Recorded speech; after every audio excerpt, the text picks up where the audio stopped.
Lena Carter used to think love was something you could feel in a room, like warmth, like your body knew you were safe before you did. That was Mark once. Mark used to come home and pull her into him without asking what she'd done that day to deserve it. He used to kiss her forehead like it was instinct.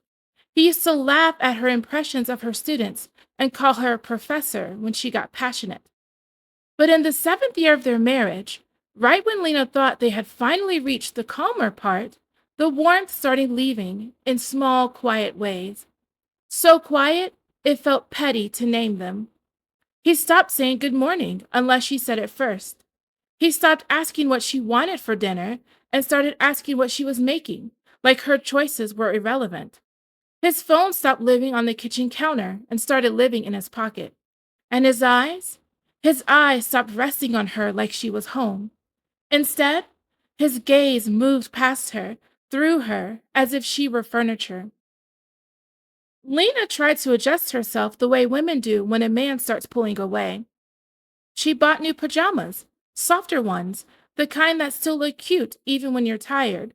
She switched her hair routine. She wore lip gloss to Target like a teenager. She initiated more, even though Mark's body sometimes responded like hers was a chore. When he turned away in bed, she'd stare at the ceiling and tell herself, he's stressed. Work is heavy. Men go through phases. But phases don't usually come with that kind of cold irritation, the kind that makes you feel stupid for talking. One night, Lena was chopping onions when Mark walked into the kitchen and asked, "Why are you making that?" She blinked. "Because you like it." Mark frowned like she'd misunderstood. "I said I liked it once." Lena's hands paused mid-chop. "You don't like it anymore?" Mark exhaled through his nose like she was draining him. "It's fine. I'm just saying, you don't really think about what I want." The words landed wrong because Lena had spent years thinking about what he wanted, making us coffee the way he liked, keeping the bills organized for him, remembering his mother's birthday, doing the emotional labor of being the stable one when his mood shifted. But he said it like she was selfish. She didn't argue. She swallowed it. That was her first mistake. Because swallowing things doesn't make them disappear. It makes them live inside you. Over the next weeks, Mark started coming home late. When Lena asked why, he'd say, meetings. When she asked what kind of meetings, he'd say, work meetings. When she asked if he could text her when he'd be late, he'd look at her like she was asking him to report to her. "Lena, I'm not a child." That line was new, sharp, defensive. She started noticing his cologne. Not the one she bought him for Christmas. This one was cleaner, brighter, like someone trying to smell appealing. She noticed a new energy around his body, like he cared about how he looked for someone. She told herself she was paranoid. Then she found the receipt. A restaurant they used to save for anniversaries. A restaurant Mark had called too expensive for no reason. The receipt was dated a Tuesday. Lena remembered that Tuesday. She'd eaten leftover pasta alone and watched a show Mark hated so she could pretend she had her own life. Her stomach tightened so hard she had to lean on the counter. She stared at the receipt and whispered, "No." She put it back where she found it, his jeans pocket, because she didn't want to be the woman who snooped. She wanted to be the woman who was loved. But love doesn't protect you from truth, not when someone is committed to lying. It happened on a night Mark fell asleep on the couch with his work boots still on. Lena stood in the doorway for a minute, watching him breathe. His face looked peaceful, almost boyish, like he wasn't capable of cruelty. His phone slid out of his pocket and hit the rug. Lena's body moved before her conscience could stop it. She picked it up. The screen lit. A preview message glowed across it like a flare. "Tara, Kayla cried at pickup because you didn't show. Please don't do that to her again." Lena's throat tightened. "Kayla? Pickup? Don't do that to her again." Her mind tried to rearrange it, into something harmless, a coworker's kid, a friend's kid, charity work. Then another message popped up. Tara, Milo keeps saying daddy and looking at the door. I'm not doing this alone tonight. Daddy? Lena's fingers went numb. She stared at Mark asleep, then back at the phone. Her heart pounded slower now, heavier, like it already knew. Lena swiped to unlock. The phone opened.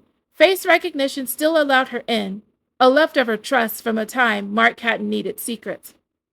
The message thread opened like a trap door, and Lena fell. Photos. Everyday photos. The worst kind. A little boy with curly hair and a wide missing teeth grin. Old enough to read chapter books. Old enough to complain about homework. Lena knew that face. He had to be in second grade. A little girl with neat braids and a gap-toothed smile, clutching a pink backpack in one photo, still rounding her letters carefully in another. Kindergarten, maybe first. And then a toddler.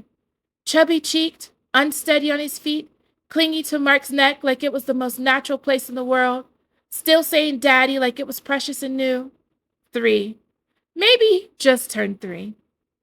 Lena didn't need captions. She'd spent her life learning how to read children. Mark's arms was in the pictures. Mark's laugh was in the videos. Mark's presence was everywhere. There were voice notes from Mark, warm and playful. Tell my girl I'll be there tomorrow. Daddy's got you. Daddy. There were messages from Tara that didn't sound like a mistress. They sounded like a partner, like a wife. We need diapers. Jace has practice at 6. Kayla's teacher wants to meet. Don't forget the rent is due. Rent? Lena scrolled up. Months. Years. 7 years. Her stomach dropped so hard she thought she might vomit. This wasn't a new affair. This was Mark living a double life while Lena lived a quiet marriage he treated like a burden. Lena kept scrolling, shaking, until she found the first message. Tara, I'm late. Don't freak out. Mark, are you sure it's mine? Tara, yes. Please, I can't do this alone. Mark, okay, we'll figure it out. I'm here. Lena stared at the words. He asked if it was his, and then he stayed. He stayed with Tara. He stayed with those kids. And he stayed married to Lena, letting her believe she had a faithful husband. Lena's chest tightened until breathing hurt. She looked at Mark sleeping, and for a second, she hated him so much she felt calm. Then grief hit, because hate is easy. It's the love you have to bury that breaks you. The next morning, Lena moved like a ghost. She poured coffee. She packed her lunch. She folded a towel that didn't need folding. Mark walked into the kitchen like nothing had happened. He kissed her cheek, quick and empty. How'd you sleep? He asked, casual. Lena stared at him. Who's Tara? Mark froze. It was small, but Lena saw the flicker of panic before his face settled into irritation. What? He said, like she was ridiculous. I asked who is Tara. Mark's eyes narrowed. Why? Lena held his gaze. Because she texted you last night. About Kayla crying? About Milo calling you daddy? Mark's jaw tightened. Did you go through my phone? Lena felt a cold fury rise. That's what you're going to ask me? She said quietly. Mark scoffed. So you did. I picked it up because it fell out of your pocket, Lena snapped, and the messages were on the screen. Mark leaned back against the counter, arms crossing like he was dealing with a difficult coworker. You're always looking for something to be mad about. Lena's laugh was sharp, broken. Oh my God! Mark's eyes went flat. What do you want, Lena? I want the truth. Mark sighed, like the truth was inconvenient. Fine. Tara is someone I've been seeing. Lena's body went cold. How long? She whispered. Mark looked away. A while. Lena's voice rose. How long, Mark?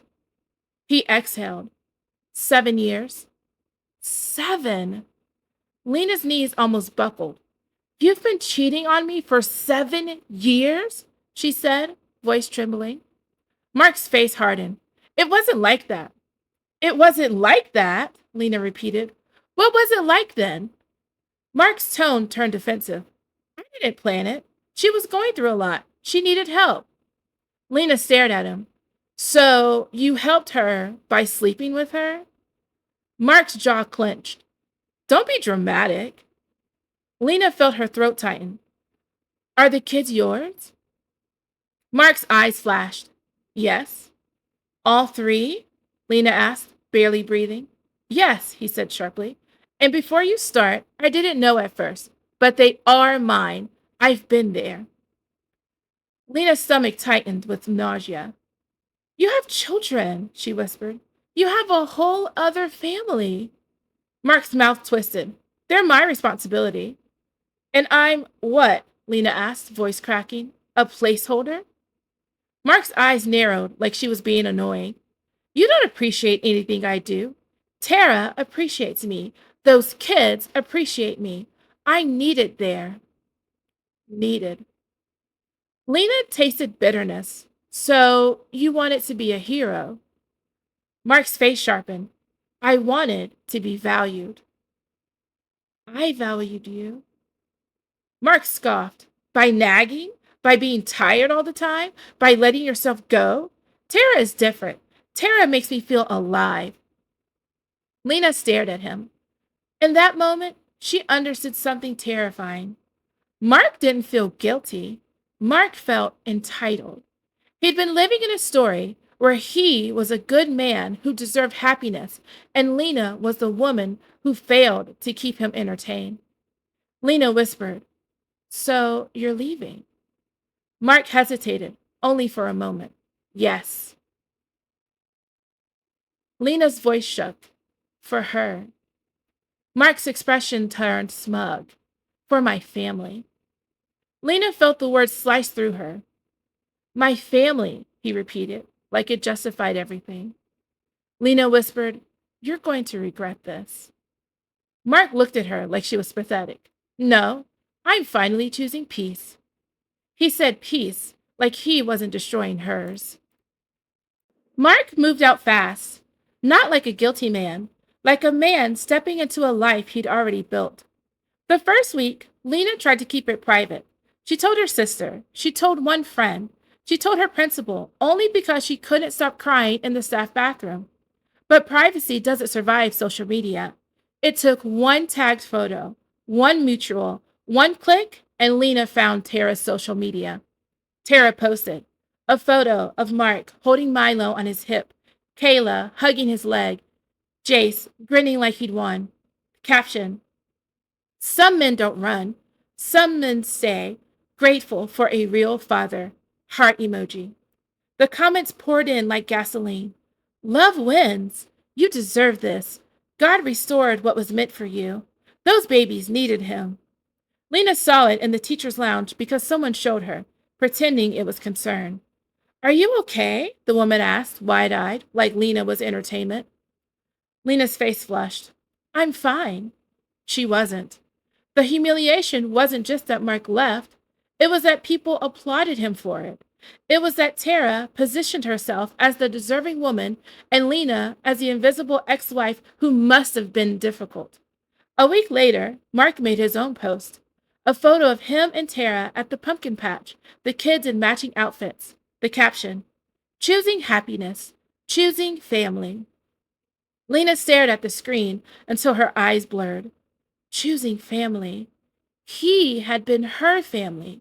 He had slept beside her, eaten her cooking, used her warmth while building another life behind her back. Now he was rewriting the story in public. And the worst part? People believed it. Mark's mother called Lena, voice tight. Lena, she said, I'm very disappointed in how you're handling this. Lena blinked. How I'm handling this? You're making it ugly, Mark's mother snapped. Mark said you're telling people things. Lena's throat tightened. I'm telling people the truth. Mark's mother sighed dramatically. You always were emotional. You push until men break.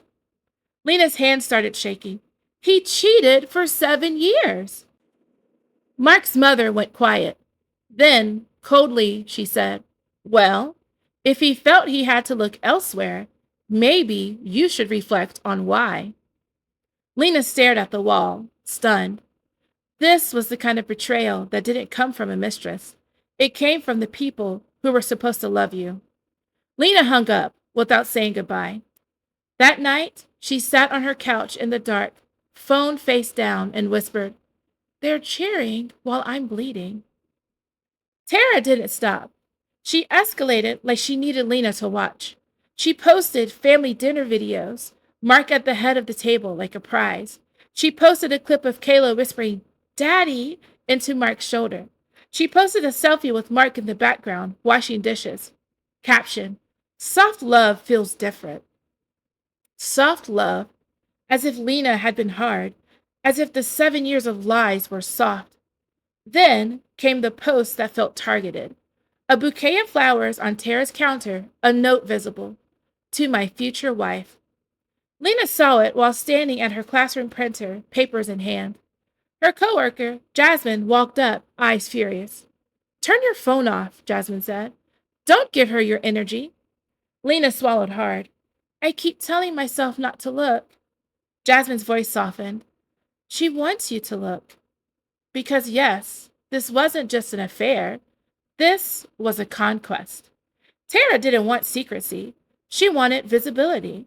She wanted Lena to know where she stood in the hierarchy of what had been taken and reassigned. Lena hadn't gone searching for the address.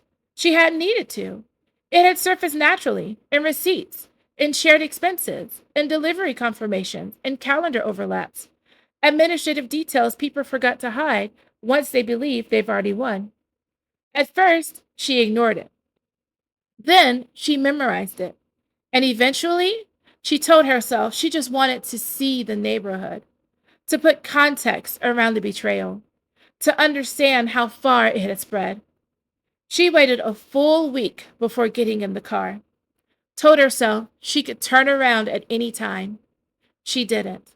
Her hands moved on the steering wheel like muscle memory. Mark's car sat in the driveway. A child's bike lay on the lawn. Warm light spilled from the windows. It looked normal, domestic, like Lena's marriage had been transplanted into another woman's house. Lena sat parked down the street, shaken, and felt her chest collapse. He gave them the life I thought we were building.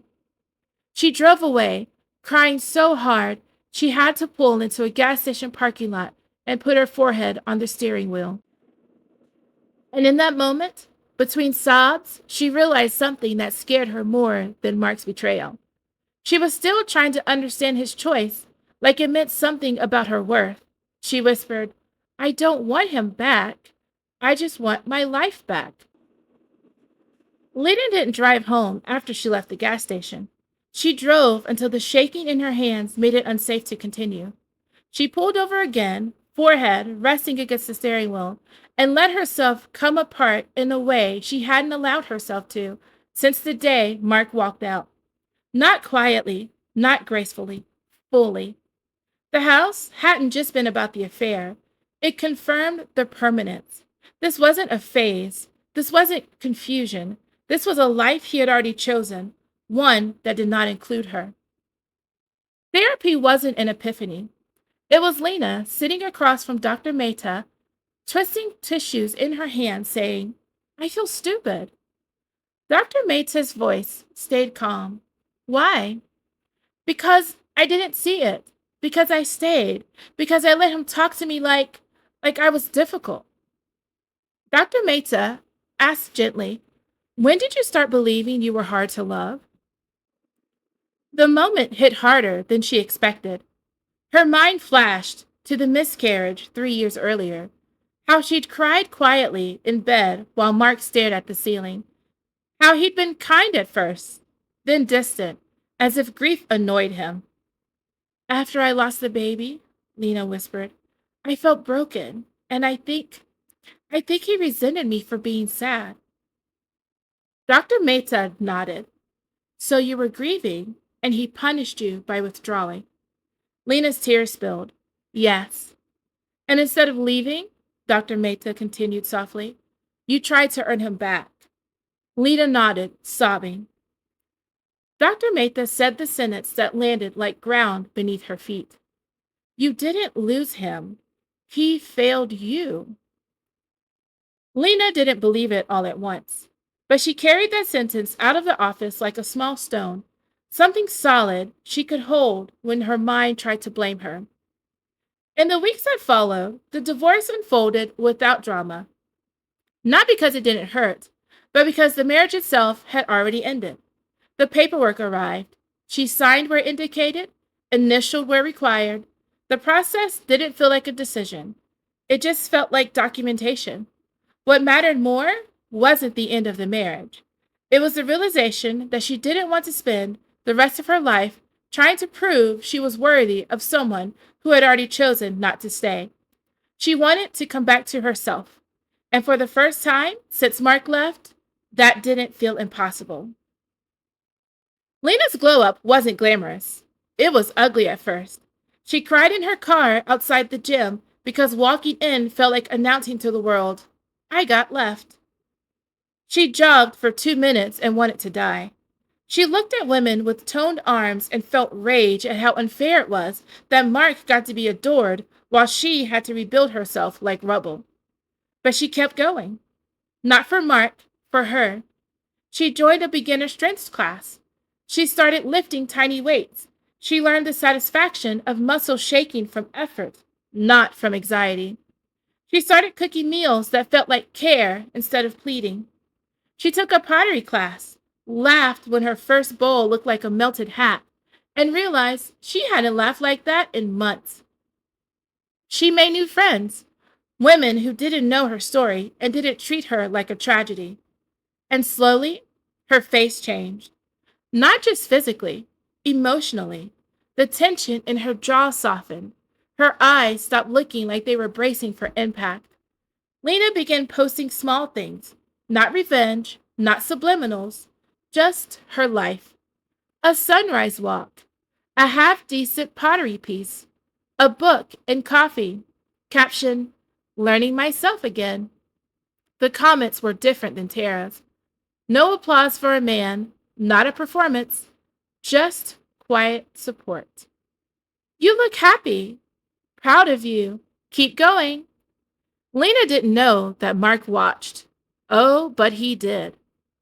Mark's new life with Tara looked good on camera. In real life, it was exhausting. Jace, who was 7, loved Mark fiercely, but also demanded him constantly, like fear of abandonment lived in his little chest. Kayla, who was 5, cried over everything and clung to Tara, and then clung to Mark, then screamed when they tried to set boundaries. Milo, who's 3, had tantrums that shook the walls. Tara snapped more than she smiled. You said you'd pick up Jace, she'd hiss. I was working, Mark would argue. You always say that, Tara would spit. You promised you'd be present. Mark started feeling trapped. And every time he tried to complain, Tara would remind him, you chose this. You chose us. Us.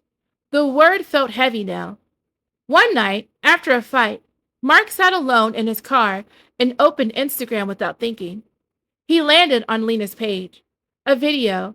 Lena laughing in a pottery studio, clay on her hands, caught mid-smile, unguarded. He stared. She looked light. Not desperate. Not tired. Alive. A sharp ache hit his chest. He scrolled. A photo of Lena in gym clothes. Sweaty, smiling. Caption, feeling strong. Mark's throat tightened. He remembered Lena in their kitchen making his coffee. Lena in their bed reaching for him. Lena trying, while he gave his best parts to someone else. And now she was thriving without him. The realization was humiliating because he told himself Lena would fall apart, that she needed him, that leaving was his power. But she was building something without him. Mark whispered, "What did I do?" He tried to text her, then deleted it, then typed again. Finally, he sent, "You look good. I'm glad you're okay." Lena didn't respond. The silence hit harder than any insult. The doubt didn't start with DNA. It started with pride. At a pediatric appointment, a nurse asked Mark for a blood type and family history. Mark answered confidently, "O positive." The nurse typed, nodded, moved on. Later, Tara's mouth tightened in the car. "What?" Mark asked. Tara shrugged. "Nothing." Mark frowned. "Say it." "Kayla's chart says AB negative." Mark blinked. "Okay." Tara's voice sharpened. "That doesn't happen from an O parent." Mark's stomach dropped. "What are you talking about?" Tara waved her hand, irritated. "It's probably a mistake." But Mark couldn't unhear it. That night, he Googled, and the internet did what it did best. It told him the truth without mercy. The odds weren't in his favor. Mark tried to shake it off, but paranoia is just intuition wearing fear. He started looking at Kayla's face differently. Her dimples, her eyes, the shape of her smile. He remembered moments, tiny ones, where Tara had said, "Timing was complicated." He remembered how Tara had insisted he sign forms without looking too closely. He remembered how she'd get angry when he'd ask questions. Mark tried to push it down, but it spread, and the irony of it was sickening. He had spent 7 years telling Lena she was paranoid. Now, paranoia was eating him alive. When Mark finally asked for a DNA test, Tara stared at him like he'd slapped her. "You're joking," she said. "I'm not," Mark replied, voice tight. Tara's eyes narrowed. "After everything I sacrificed? After everything you did to Lena, now you want to act moral?" "I want the truth," Mark snapped. Tara laughed, bitter, sharp. "You want the truth? You were sleeping with me while eating your wife's dinners." Mark flinched. Tara stepped closer, voice low. "You don't get to be the victim, Mark." Mark's jaw clenched. "If they're mine, the test proves it." Tara said coldly, "Fine, but if you start pulling threads, don't cry when everything unravels." The threat made Mark's stomach twist, but he ordered the test anyway, because Mark couldn't live without control. The envelope came on a Tuesday. Mark opened it in his car, hands shaking, heart pounding. He scanned Jace first. A 99.99% probability. Relief flooded him, hot and humiliating. Then he scanned Kayla. 0% probability. Not the father. Mark stared, reread, again. Not the father. As if repetition might change biology. His eyes dropped to the third name. Milo. 99.99% probability. His chest caved inward. 2 were his. 1 was not. Which meant this wasn't confusion. It was a choice. The air seemed to leave the car. His hands started trembling violently. He'd built his identity on fatherhood, on being the real man who stayed. Now he was staring at proof that he'd been lied to. The betrayal hit like a punch through the gut. Not because Kayla wasn't his, but because Tara had looked him in the face and told him she was. Because he had sacrificed his marriage for this family. Because he had called Lena dramatic while living a double life. And now he was the one with proof in his hands. Mark stumbled into the house like he was sick. Tara looked up. "You got it?" Mark's voice cracked. "Kayla isn't mine." Tara's expression didn't show shock. It showed irritation. Mark's blood ran cold. "You knew?" Tara crossed her arms. "I knew there was a chance." "A chance?" Mark's voice rose. "You told me—" Tara snapped. "You want to talk about lies? You lied to your wife for 7 years. Don't act righteous." Mark's eyes filled with tears. "I built my life around this." Tara's smile was small and cruel. "You built your life around being needed." Mark stared at her, realizing something horrifying. He didn't just betray Lena, he betrayed himself. He had chosen a story that made him feel powerful, only to become the fool inside it. That night, Mark opened Lena's Instagram again. Lena posted a photo at a small cafe, laughing with friends. Her hair looked healthier, her eyes looked clear. Mark stared so hard his chest hurt. He remembered Lena's kindness, Lena's steadiness, the way she used to touch his shoulder when she passed him in the kitchen. He remembered rolling his eyes at her story, acting like her heart was annoying. Now, he would have given anything to hear her talk about her day. Mark whispered, I destroyed the best thing I ever had. He tried to call her. It rang, then went to voicemail. He tried again. Nothing. He texted, Please, I need to talk. I messed up. Lena didn't respond. Mark was filled with panic because he wasn't used to being shut out. He wasn't used to consequences that didn't involve him controlling the narrative. And now, with Tara's house full of chaos and resentment, he realized what he'd lost. Quiet love, safe love, the kind you don't notice until it's gone. Mark drove to Lena's house like his body remembered where peace lived. He knocked. Lena opened the door, wearing a hoodie and sweatpants, hair pulled back, face clean. She looked beautiful in a way that made Mark's stomach twist. Not glamorous, not performed, just whole. Lena, Mark whispered. Mark, she said calm. His voice cracked. Can we talk? Lena stepped outside and closed the door behind her. What do you want? She asked softly. Mark swallowed. I made a mistake. Lena's expression didn't change. You said I was a chapter. Mark flinched. I was angry. No, Lena said quietly. You were honest. I didn't know what I had. Lena stared at him for a long moment. Then she said, devastatingly calm, You did. You just didn't value it. Mark's mouth trembled. Tara lied to me. Lena tilted her head slightly. About what? Kayla isn't mine. Silence. Lena didn't gasp. She didn't smile. She looked at him like she was finally seeing him clearly. I'm sorry, Lena said quietly. Mark blinked. You're sorry? Lena nodded once. Because I know what it feels like to be betrayed and then told you're crazy for feeling it. Mark said, I want to come home. Lena's eyes softened, not with longing, but with mercy. You don't want me, she said gently. You want relief. Mark shook his head desperately. No, Lena, please. No, you told me Tara appreciates you, that she doesn't nag, that she's grateful. Mark's face crumpled. Lena stepped closer, eyes clear. Now you're the one with questions, she continued softly. Now you're the one who can't sleep. Now you're the one whose stomach turns. Mark's lips trembled. And now, Lena whispered, you understand me. Mark sobbed openly. I'm sorry. I'm so, so sorry. Lena nodded. I believe you. Hope flickered in his eyes. Then Lena finished, gentle and final. But belief isn't the same as access. Mark froze. Lena inhaled slowly. Go heal, Mark. Truly. His voice cracked.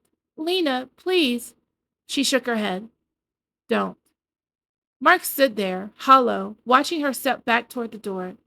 Lena paused, hand on the knob. You don't get to destroy someone, she said softly, and then use their peace as your refuge. Then she went inside. The door clicked shut.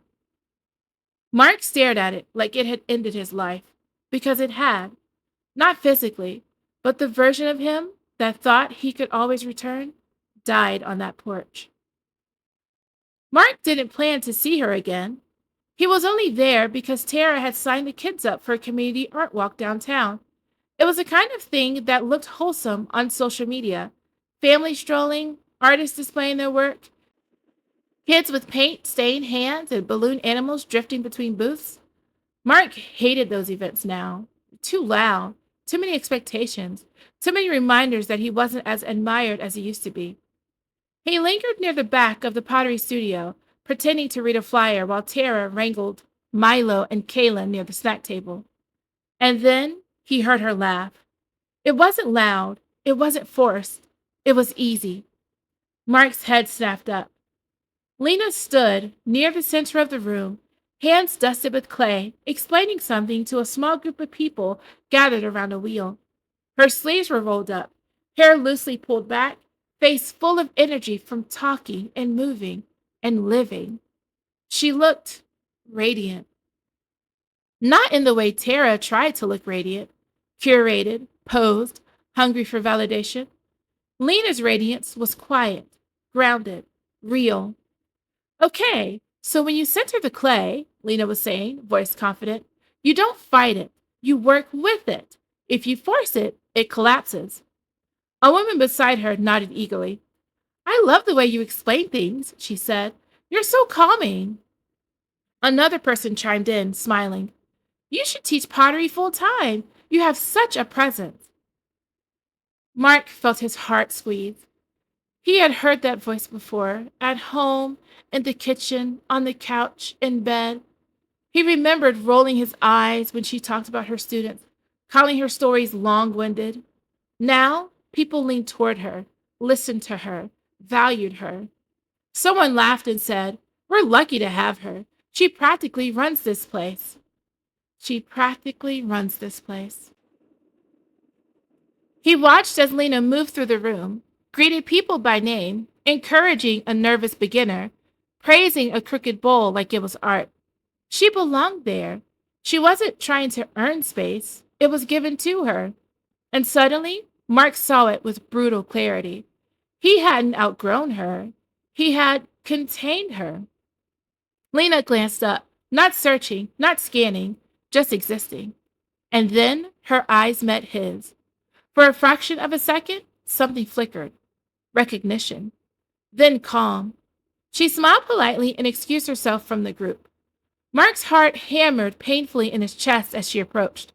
Mark, she said. Her voice was steady, warm, finished. You look, he swallowed. You look amazing. Lena smiled genuinely. Thank you. He gestured weakly around the room. I didn't know you did this. Lena glanced around, eyes soft with pride. I didn't either. Not back then, anyway. The words sliced deeper than anger ever could.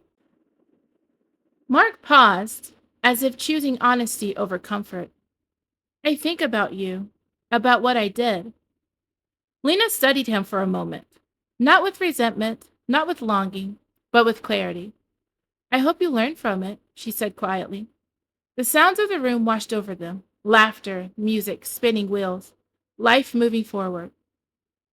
Do you hate me? Mark asked, voice barely holding it together. Lena shook her head gently. No, she said. Hate would mean you still live in me. Mark flinched like she struck him. A voice called from across the room. Lena, we're ready for the next demo. Lena turned, smiling. Coming. She looked back at Mark one last time, not to linger, not to wound, just to close the door. Take care of yourself, Mark. And then she walked back into her life. Mark stood frozen, surrounded by warmth he no longer belonged to, watching people admire the woman he once dismissed, watching her stand in her element, watching her light shine without him. He watched her become everything he said she wasn't, from a distance he earned.